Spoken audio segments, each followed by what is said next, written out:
Hey guys, Nick here, or RGA Minecraft, and today I've got a very special video for you guys. If you have not yet read the title, then you're definitely in for a treat, because I'm going to explain something to you guys that a lot of people can't really understand, or maybe they never even put much thought into it. And now some of this stuff I'm going to say is honestly my own personal opinion, but it's stuff that you can't, even though you might try, you can't prove that it's wrong. And that's what's going to make this interesting. So let me jump in, because today's topic is going to be the fourth dimension, and I'm going to explain it all in Minecraft.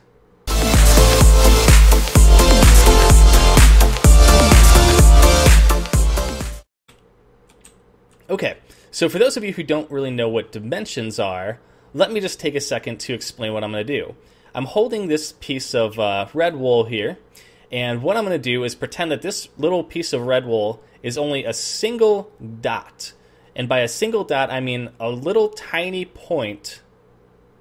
And, you know, that's basically it. It's, even though if I place this, you can see it's a block and it's got sides and stuff. But we're just going to pretend that when I put this on here, that is only a single dot, and it is infinitely small. And that means there's nothing that could be smaller than it. And, you know, that's just going to be for the point of demonstration. So keep that in mind. Like I said, I know this is a block, it has dimension and crap like that, but we're not going to look at it like that. So what I'm going to do is I'm going to put this down here on our grid. Now, this first thing I'm going to talk about is a one-dimensional array, which basically is 1D. And just so you have an idea of what I'm talking about, this game, a lot of people would say, is 3D. It has graphics, you can zoom in and out, and you can move around and stuff. And yeah, so that's what 3D is, and this is 1D. Basically, what it means is you can put a block down, and by block I mean point, and that point is one-dimensional.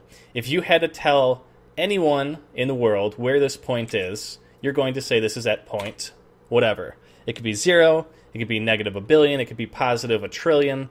It's whatever you want it to be. It doesn't really matter, because there's only one single point ever, because this is the only spot that can be inhabited.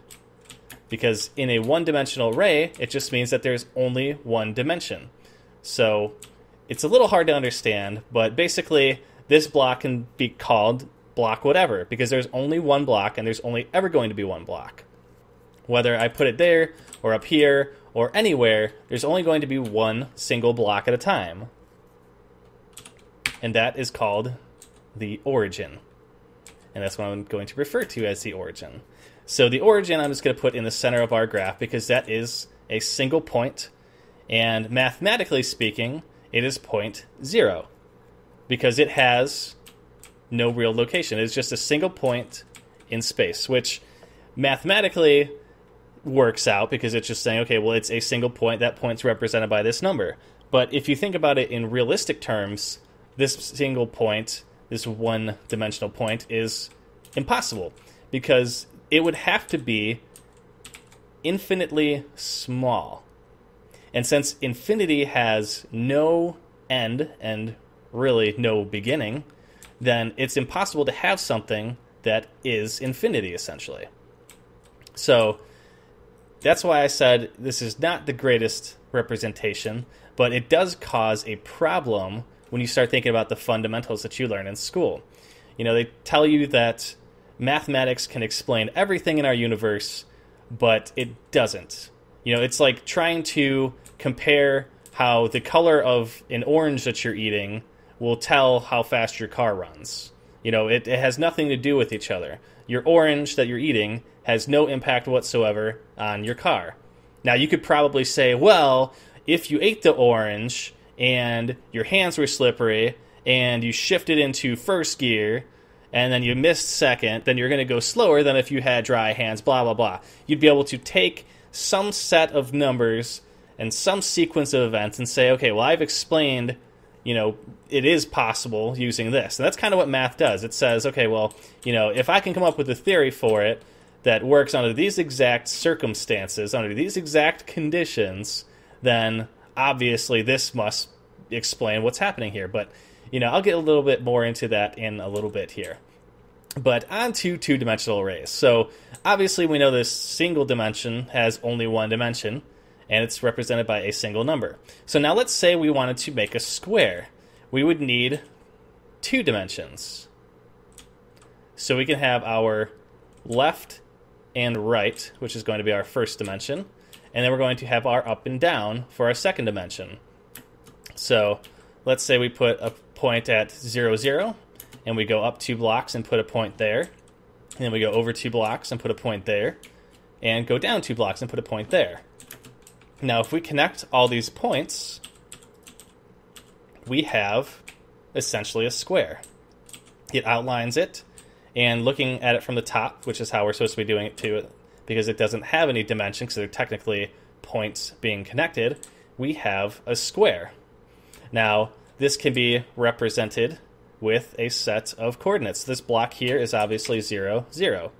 Now since this is a two-dimensional array, you need two numbers to describe the location of each block on here. So that block is 0, 0. This block is, actually this is, I believe it's 0 or 1, 0. And this is 2, 0. And this is 2, 1. And this is 2, 2. And this is 1, 2. And this is 0, 2. And this one here is 0, 1. So basically, looking at this square, I can tell you the location of any point on this by using two numbers. So this now is two-dimensional.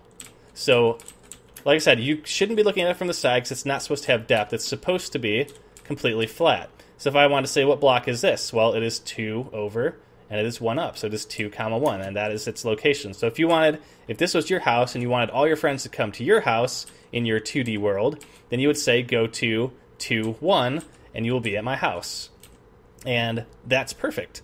Now again, in the real world, even though you have this square, it can't exist because it has no dimension.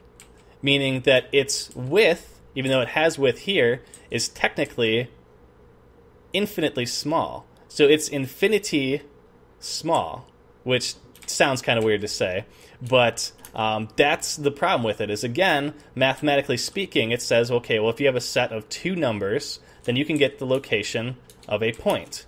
Well, you can get the location of a point on a 2D grid if you're staring at a grid, but if you're in the real world, then 2D points don't mean anything because we're not in a 2D world. We can move completely around in circles, and there's no graph paper that is our world, so two coordinates could never give a location of anything.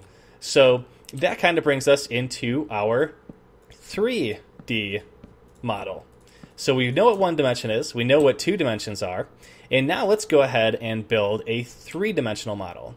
Now what this does is it says we can go left and right, we can go up and down, and we can go in and out. And to just show you a quick picture of this, it gives you a third axis here that comes adjacent to those ones there. So now we could come out here and put a block here. And this block, since it is now in a 3D plane, would need to have some other way. Whoops, let me just put it here. Would need to have, would need to have some way for us to say, okay, where is this block at? So since it has 3 dimensions now, we describe it using 3 numbers. So mathematically speaking, this point that we're looking at right now is 1 over, 0 up, and it is 2 blocks out because this is technically 0, 1 is here, and 2 is here.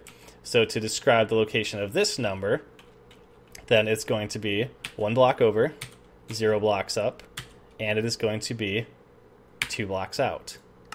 And same thing if we put a block here and here, then this one is going to be 0 over, 0 up, and 2 blocks out. And same thing over here. This is 2 blocks over, 0 blocks up, and 2 blocks out. And then, same thing goes up here.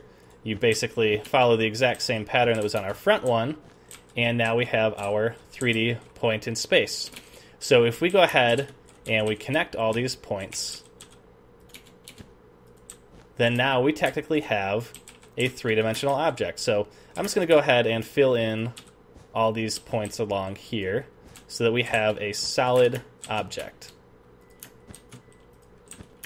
Now, I'm sure some of you guys have seen something that looks just like that. It's actually the exact same thing that I have in my hand. It is a cube. Now, mathematically speaking, this cube can be represented by all of the points within it using 3 dimensions. So if I wanted to know what is this block here, we would just have to say it is 0 blocks over, it is 2 blocks up, and it is 1 block out. So anything on this object can now be pinpointed with our 3 dimensions. Now, excuse me. So that's great. We have a 3D object because it is a cube, and all the points on here are explainable by a set of 3 numbers. So now let's compare that to the real world that we live in. We could say that if you have a Rubik's Cube, for example, and you hold that in your hand, it's going to look something similar to this. You know that that Rubik's Cube has 6 sides, just like this. So you could say that you could tell me which color is where on there by doing the same sort of little grid situation that we got going on here. You could say I've got a red block here, I've got a green one at this spot here, and you could say that this is definitely a 3D object. So now that we know what 1D, 2D, and 3D are, let me ask you a quick question. When you're looking at this cube, and I said, this cube that I'm looking at right here is 2-dimensional, what would you say? As you can see, I'm floating around it. You can see it's got sides, and it's got depth and width and height, and it looks like something you could hold in your hand. So, if I'm sitting here saying this is not a 3-dimensional cube, then I would be right. Because think about it this way. What do you see this object in? Are you looking at it in 2D, or are you looking at it in 3D? And the reason I say that is because if you were seeing this object in 3D, then you would be able to see the entire object and all of its sides. And no matter how much we try, we can never see all 6 sides at the same time. And in fact, as you can see, the most you can really see at the same time is 3 sides. So it's interesting that we all think of this as a 3D object, but realistically, you're seeing it in 2D. Now, look at your hand. Hold your hand out in front of you and move it. If you flip your hand over, you can see the front, and if you flip it over again, you can see the back. But can you see your entire hand at the same time? No, you can't, because you don't see in 3D. You only see items from a viewpoint that gives you dimension and depth, but you're not actually seeing the item in 3D. You're seeing a 3D item, but it's not in 3D. So what does that have to do with anything? Well, let me set up a quick example of our 4th dimension, which is actually what this whole video is about. And that way you can kind of understand where the 4th dimension comes in. Okay, welcome back. I'm in a small room here, and as you can see, there's really not much in here other than this little array of blocks here and this little water block that seems to be just floating here. Now this here, for those of us who live in the 3rd dimension, would definitely tell me that this room here is the 3D room, because you can walk around the room, you can jump up and down, it's got walls, and it's got, water. So now that you guys have seen this room, I'm going to cut away into another scene, and I want to see if you can tell me what's different. Okay. Can you guys spot anything that's different in this room? No? It can't really put your finger on it, can ya? Well, obviously, this giant water pillar here formed, and the water started flowing downward. Now, you're probably thinking like, well, yeah, water is supposed to flow in Minecraft. I'm not sure why that other block was floating there. And, obviously this is how it's supposed to look. So what's the difference between the world that we were just in and this world here. Well, let me show you from above. It is actually an exact copy of this scene here, and it was pasted here. So it's the exact same interior dimensions. It has the exact same structure on the floor. The bottom is grass, even though you can't really see it underneath the water. And the water source block is in the same point. The only difference is this one here is in a different state than this one here. Now, what does that mean? Technically, this is the exact same scene as this here. But how can that be? They're in two separate locations, and they look completely different from one another. I mean, you wouldn't even be able to tell that these were like the same rooms. If you walked into this room, you'd be like, okay, this is the water room. If you walk into this room, you'd be like, okay, this is the grass room. But like I said, technically they are identical. They are just in different points in time. This here is frozen in a state where the water block was just put in, and this one here was frozen in a state where the water block was flowing freely and filled up the room. So how can these objects be the same exact thing, but different? And that is where the fourth dimension comes in. If we go back to our grid over here, we know that a one-dimensional array can be represented by a single block. A two-dimensional object can be represented by any points on two dimensions. One dimension is left and right, and the other is up and down. And we found out that a three-dimensional object can be represented by an object that has three dimensions on every point. So where does that leave the fourth dimension? Because we've got up and down, left and right, and then we've got our in and out. Now, that's the part that you can't visualize. I can't visualize it, and it's just because the only thing that we know is what we can see. Now, I said earlier that even though this scene is in 3D, we're only seeing it in 2D.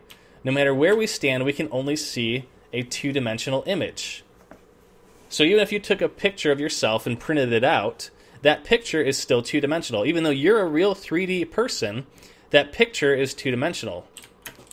And same thing with this room. Even though you can walk around and float around, and these rooms look identical, they're still technically 2D.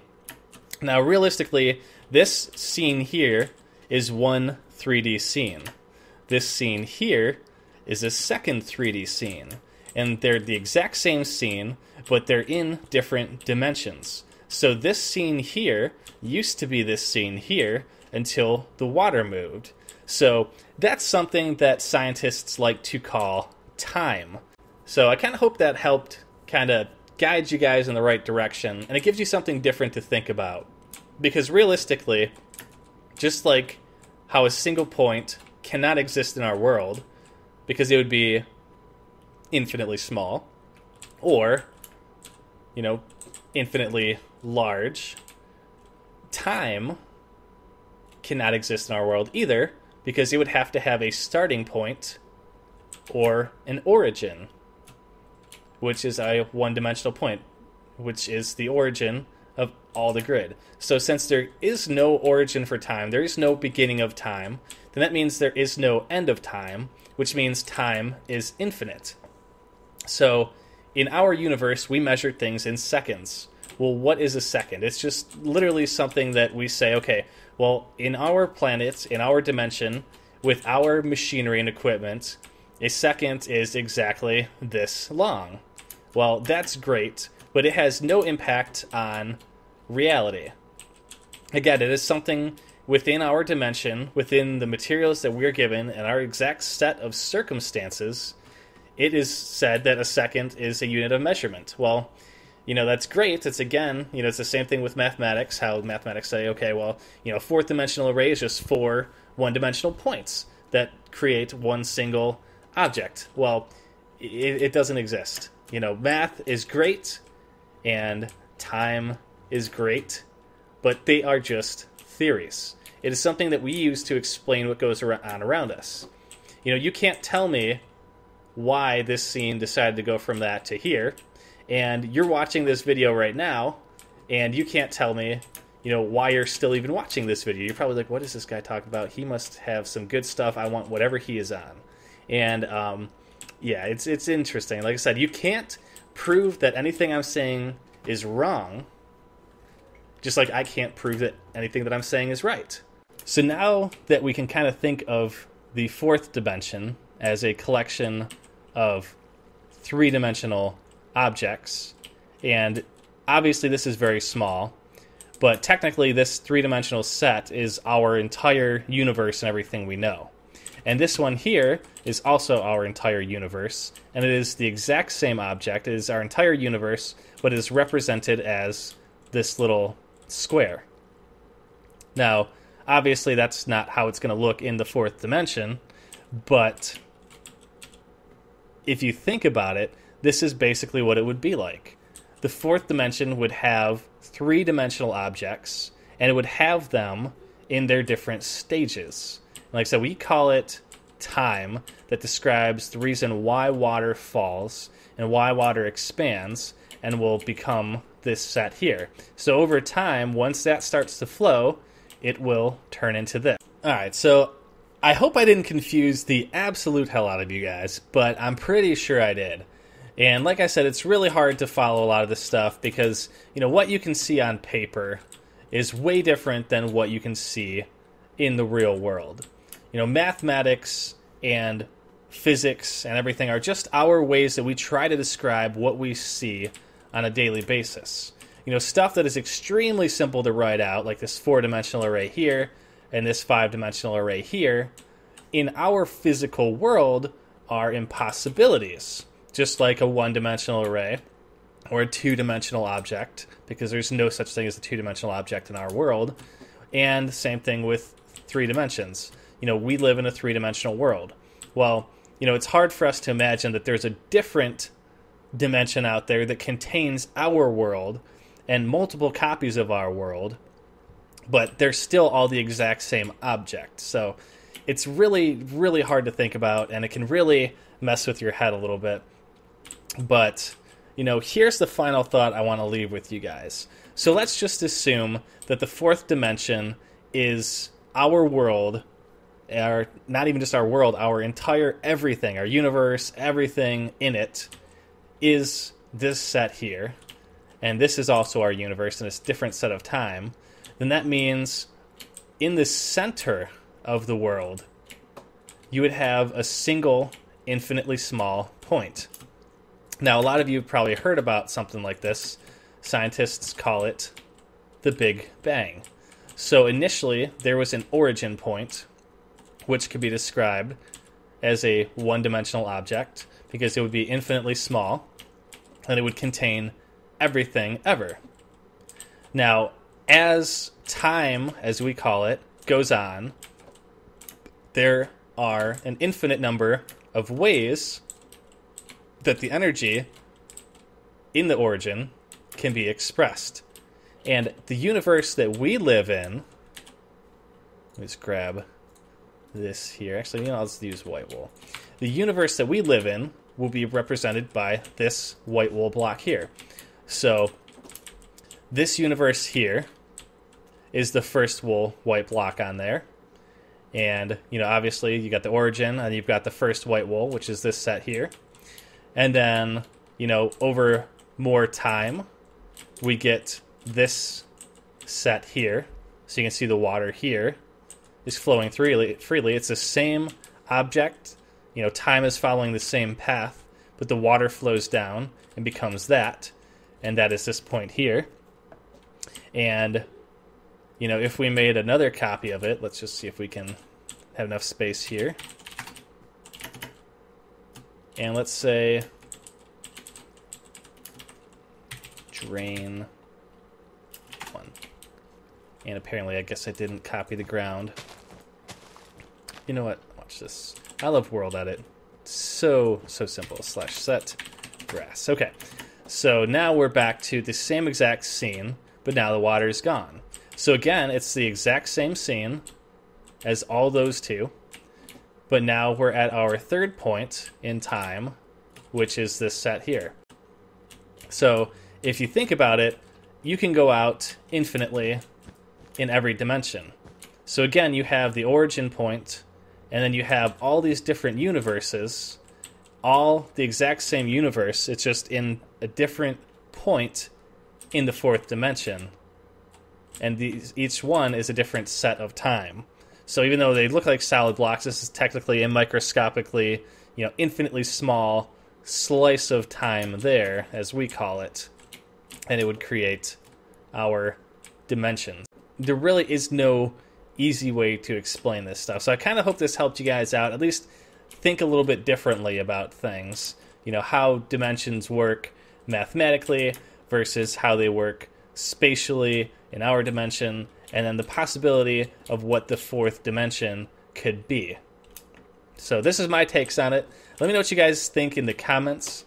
Let me know your thoughts as well. I'm sure you guys probably have your own theories about, how time works and how dimensions work and what the fourth dimension would be like, and whether or not it's possible, even though we're right here in time, to somehow reverse the flow of time and go back to this point here. It's interesting, and who's to say we haven't? Because let's say time flowed backwards for a little bit and then forwards again.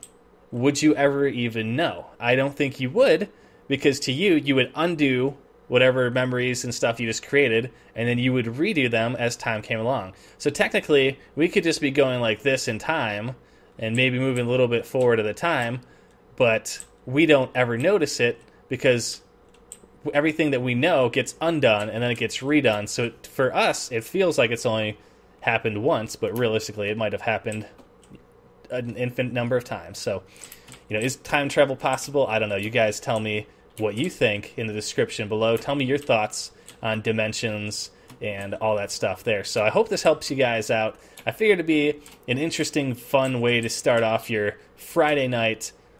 Sorry it's so late in the day, but I kind of wanted to put a little bit of thought into this before I put it out there. So, leave all the comments below. Let me know what you think. Let me know if you think I'm an idiot or not, which I'm sure I'm going to get some of those regardless. But yeah, I'm excited to see what you guys have to say about this. So I will see you guys back soon with another video. Thanks for watching.